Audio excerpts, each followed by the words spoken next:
Ahoj Martine, já jsem rád, že nám poskytneš první rozhovor tohoto mistrovství. Jaká podsta? Jak se včera testovalo? Vím, že kluci u vás byli.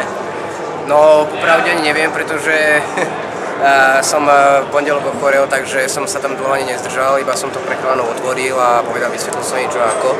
Ale keď som sa s nimi potom rozprával dneska, tak boli všetci spokojní, aj či Alex, alebo týmu, alebo aj Zdeněk, takže všetko prebehlo v poriadku, užili si testovanie, ukázali sme im firmu, takže boli spokojní všetci.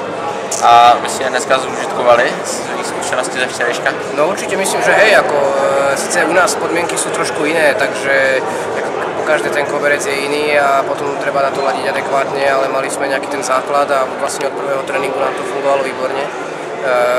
Či to je Alex, ktorý je momentálne po dneska ešte celkovo druhý, Adrian Bersen je tretí, ja som zatiaľ 5, potom je tam ešte Týmu, ten je 7 a ešte je tam Erik Dankel, ktorý je 8, sa mi zdá, takže máme zatiaľ 5 aut v top 10 po prvom, takže sme určite spokojní a taktiež keď som sa rozprával s chalanmi z Čiech, či Matej Žehák alebo Blahovský, tak všetci boli nadšení autom, takže som rád aj za nich, samozrejme, že som sa im snažil pomáhať, ako sa dalo počas celého dňa, aj keď mi nie je zrovna najlepšie, ale od toho som tu, je to moja práca. No, mne si taky pomohl, já díky za to, je pravda, že... Doufám, že to bylo lepší. Určitě. Nakonec se nezůstal už až tak pozadu, jak kluci, nebo za klukama. Co zítra? Zítra nás čeká, je zase volné tréninky a pak měřený a první kvalifikace.